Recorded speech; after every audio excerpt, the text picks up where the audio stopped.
அன்பு நெஞ்சங்களே, இறைவன் நமக்கு தந்த புதிய நாளிலே இறைவனுக்கு நன்றி கூறி இறை வார்த்தையால் நம் வாழ்வை பயனுள்ளதாக மாற்றுவோம்.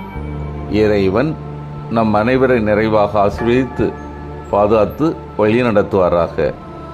இன்றைய நற்செய்தி வாசக சிந்தனை, அழியாத உணவு. யோவான் நற்செய்தி நூல் பிரிவு 6, இறை சொற்றொடர்கள் 22 முதல் 29 முடிய. இதன் விளக்கம் அறிவோம். இயேசு மக்களுக்கு உணவளித்தார். உழைக்காமல் கிடைத்த உணவு அவர்களுக்கு மகிழ்ச்சியை கொடுத்தது. உழைக்காமலேயே உணவு கிடைக்கும் என்றால் அது வசதி ஆயிற்றே. அப்படிப்பட்ட உணவையே மக்கள் எதிர்பார்த்தனர். அதை இயேசு வெளிப்படையாகவே கூறுகிறார். அப்பங்களை வயிறார உண்டால்தான் என்னை தேடுகிறீர்கள் என்கிறார். உழைக்காது உண்ணும் செயல்முறையை இயேசு ஊக்குவிக்க மாட்டார். அது ஒரு சோதனை. பாலைநிலத்தில் இயேசுக்கு வந்த முதல் சோதனை போன்றது. கற்களிலிருந்து அப்பம் கிடைத்து விட்டால் உழைக்க தேவையில்லையே, உழைக்காமல் உண்ணலாமே.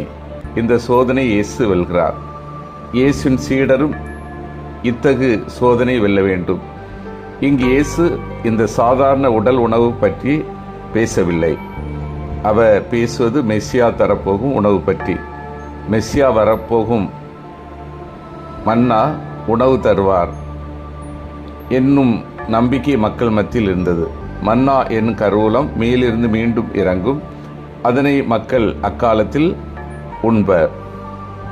அன்பார்ந்தோர்களே, வாழ்க்கை பயணத்தில் நாம் சாதனை சிகரத்தை அடைய நமக்கு வேண்டிய மூலதனம் உழைப்பு. தன் 20 ஆண்டு கண்டுபிடிப்புகளை அவரது அன்பு நாய் நெருப்புக்கு இரையாக்கிய போது வருந்தவில்லை ஐசக் நியூட்டன். மேலும் உழைப்பை கொடுத்து மாற்றி அமைக்கின்றார். வழக்கறிஞரான தி.வே. சுந்தரம் மதுரையில் போக்குவரத்து கழகம் துவங்கி டிவிஎஸ் என்ற குழுமத்தை உண்டாக்கியது அவரது உழைப்பு. செருப்பு தைக்கும் தொழிலாளியின் மகனான ஆபிரகாம் லிங்கன் அமெரிக்க அதிபரானது அவரது உழைப்பு.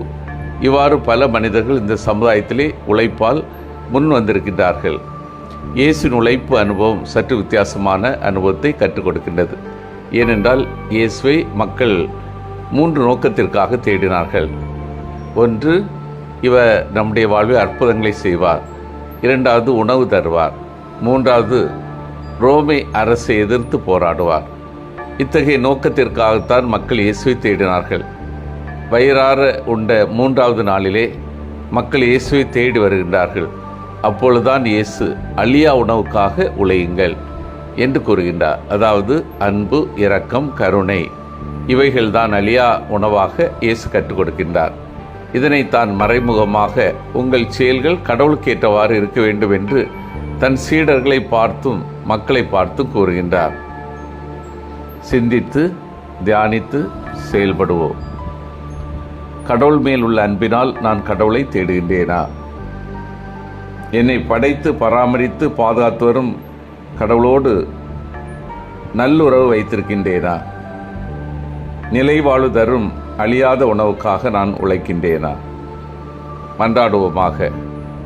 வல்லமை மிக்க இறைவா, நாங்கள் அனைவரும் உம்மீது உள்ள அன்பினால் உம்மை தேடவும் உமது பராமரிப்பை உணர்ந்து நல்லுறவு கொண்டு வாழவும் நிலைவாழ்வு தர அழியாத உணவுக்காக உழைக்கவும் வரம் தாரும். ஆமீன்.